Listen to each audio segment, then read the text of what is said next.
really loud. Sorry. Okay. We are reading chapter 14, Mommy's Little Drama Queen.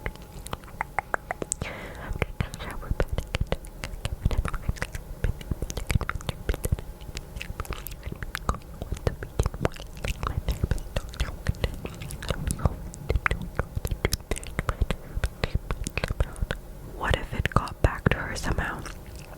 How are you feeling today, Shari? My finger tracing invisible pattern on the armrest. I'm okay, I guess. The face flashed in my mind. I swallowed hard. I've been having trouble sleeping. Start.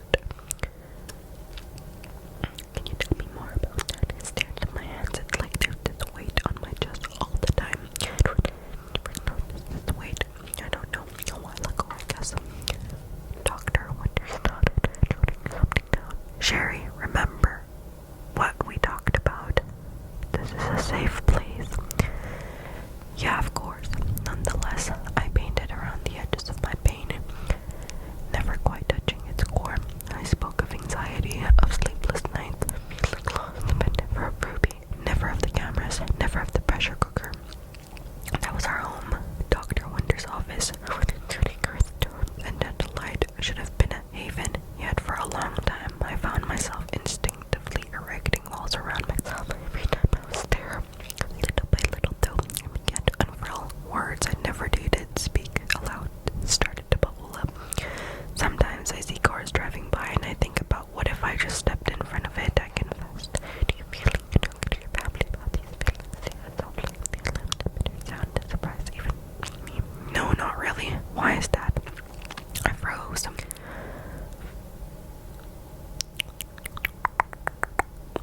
I just can't. One session stands out clearly in my memory.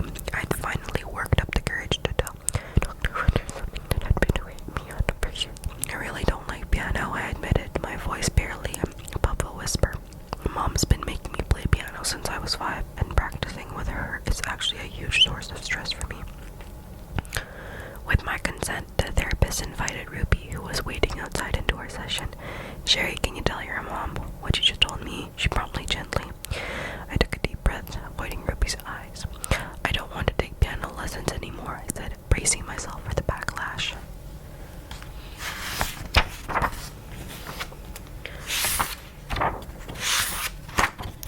This is a pretty lengthy chapter. Lengthy chapter. Instead, Ruby just said, okay, Shari, you don't have to play piano, and we never have to talk about it again. A strange mixture of relief and unease washed over me. I'd won a huge victory, but Ruby's easy acquiescence felt oddly hollow. We drove home without a word, and I went straight to my room, which I shared with my youngest sister. She'd started coming into my room of her own accord and asking to sleep with me, which I thought was cute. Now I became a habit and I didn't mind, even though I didn't mind to be quiet going to bed because of our different bedtimes. We shared a giant king size bed with me on one side and her on the other. But honestly, I may have needed her more than she needed me. She was my sleeping poem, my lullaby cheer-up. With her next to me, I always felt safer. Somehow, as if something about her could keep the demons at bay. Usually, she was in bed long before me, but that night, she was the one who tucked me in as I crawled under the sheets. I was grateful for her presence, this tiny guardian angel who could make even the darkest nights feel a little less lonely. Journal. I'm shutting down more and more often. I can't help it. My silence really triggers Mom. She seems to think about that if I'm quiet, that I have a bad attitude. The truth is, I'm quiet because I irrevocably and undeniably hate myself, and I have for a while. She doesn't know I cried on my bed for an hour today, that I'm full of disgust when I look in the mirror, that I'm trying so hard to hold on. I just have to remember, my last day won't be my worst. I pasted on a happy smile for the camera as Ruby announced my transfer to my new school to her 8-passenger viewers. Chad, standing beside me, was visibly less than thrilled that his big sister would be joining him at school. waves of resentment radiating off him at the prospect of me invading his nerve. Yet by then perfected the art of the passive-aggressive eye roll, and he employed it now with expert precision, determined to make the best of this fresh start, even as my heart ached.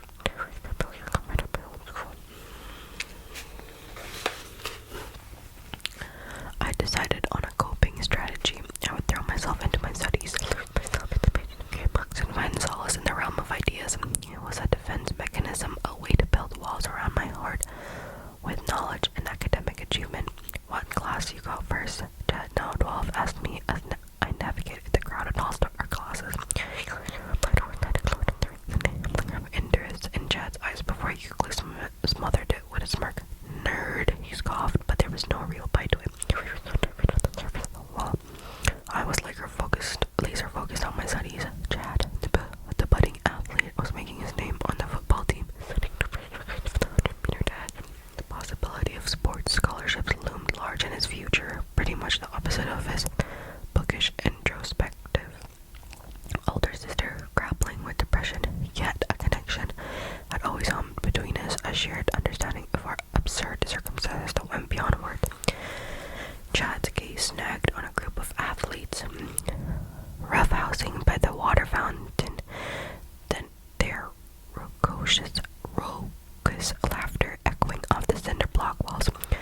Chad and his friends were all class clowns, the kind of kids who'd run down the hallways in exaggerated Naruto runs. An anime-inspired style of running with arms stretched behind him.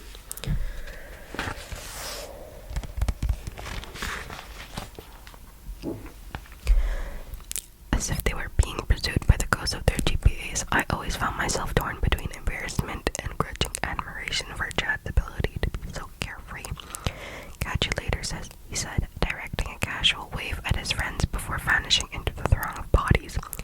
I watched him go, a half smile tugging at my lips. Catch you on the flip side, Chad. Don't let the jockstrap hit you on the way out. I shouldered my way into the English classroom, sinking into my seat just as the bell rang. As our teacher passed out battered copies of the Fellowship of the Ring, I felt the thrill of anticipation zipping down my spine. I had seen the movies but never read the books, and there was something about Tolkien's world that had always called to me, even as a child. Poring over the pages in the classroom, I felt a spark of excitement for the first time in ages.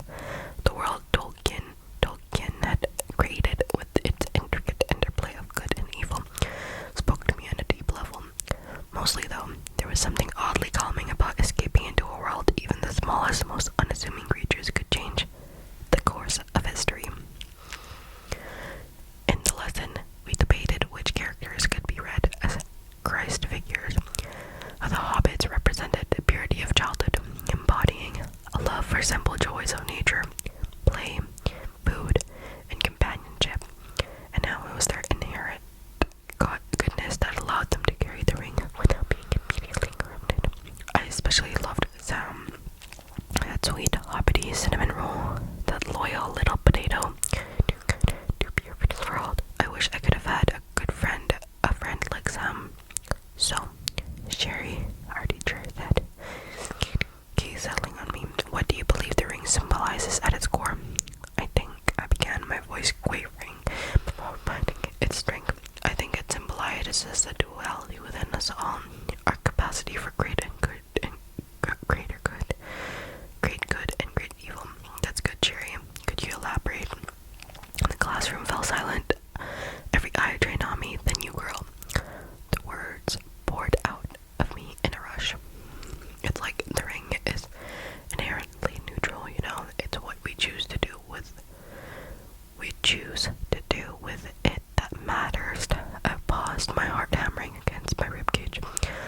Look how the ring corrupts Gollum. I think it's a warning, Tolkien reminding us never to let our selfishness consume us until we lose sight of what really matters.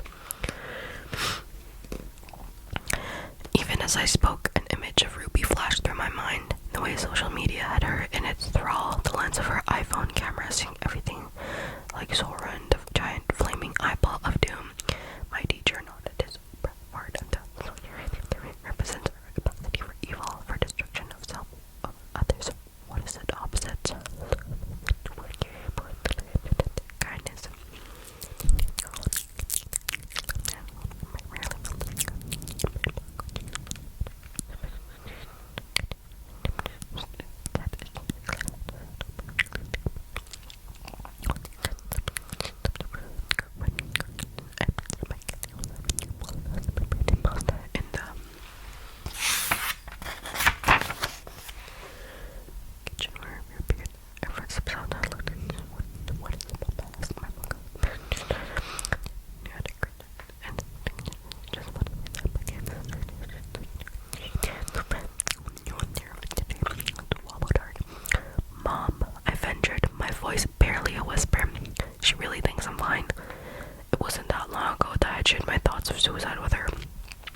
Professor Ruby said. With an emotion I couldn't quite place it. You're fine. You're not around Jake. You don't have a smartphone, you're good. Is this because I quit piano, Mom? Are you mad about how it happened? Is that why you can't do therapy anymore? Not at all. No more therapy. Doctor's orders. It didn't make sense to me. I needed more time. I was making progress and getting towards something that felt like healing. Mom, I'd like to carry on if I can, I said, pushing my bowl away. Ruby's smile faltered for a moment. No, listen to me, Shari. The doctor thinks you're a very well-adjusted girl with, how do I put it, an active imagination. Wait, she thinks I'm making this up. Mommy's little drama queen is looking for attention, Ruby said, reaching out to ruffle my hair. I flinched, but she didn't seem to notice. I didn't believe her. There was no way my therapist, the one person I thought I could trust, could have told my mother I was fabricating my struggles. But whether Ruby was lying or my therapist had betrayed me, the result was the same. My little therapy experiment was over. In this family, the only safe emotion was no emotion at all.